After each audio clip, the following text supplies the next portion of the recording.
It's just amazing to me that at that time, all of a sudden this magnificent building emerges out of fairly barren farmland.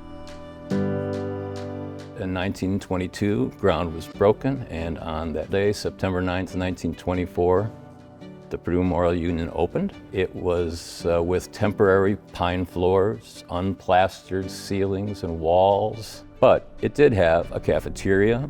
It had lounges for informal interaction, and it had this very room in which we sit. It was called the Assembly Room, and that's where their big dances occurred. The purpose of the Union is the same over those 100 years, and that is to provide a place where students can gather and interact, and most of all, a place where community building can take place.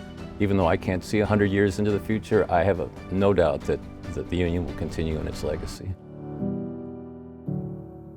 As part of the Purdue Memorial Union 100th anniversary, one of the most exciting things that we were able to do was remove one of the time capsules, or the time capsule for the Purdue Memorial Union. And it actually came from the cornerstone of the building, which essentially is a huge marker in any kind of building or foundation piece on campus. We were able to pull this and actually extrapolate the contents, which we'll showcase here in a few months. But it was a very well-built box, copper box that we had to get into with some pliers as part of it. It kind of chewed the box up.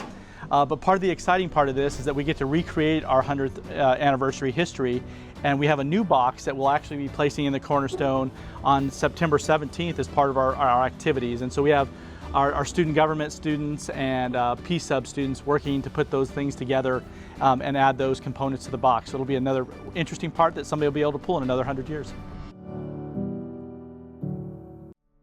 There are many interesting photographs in this book, one of which is this picture of the Purdue versus Harvard game featured on the grid graph. The grid graph would have been on one of the walls here in what was then called the Assembly Room, but is now called the South Ballroom.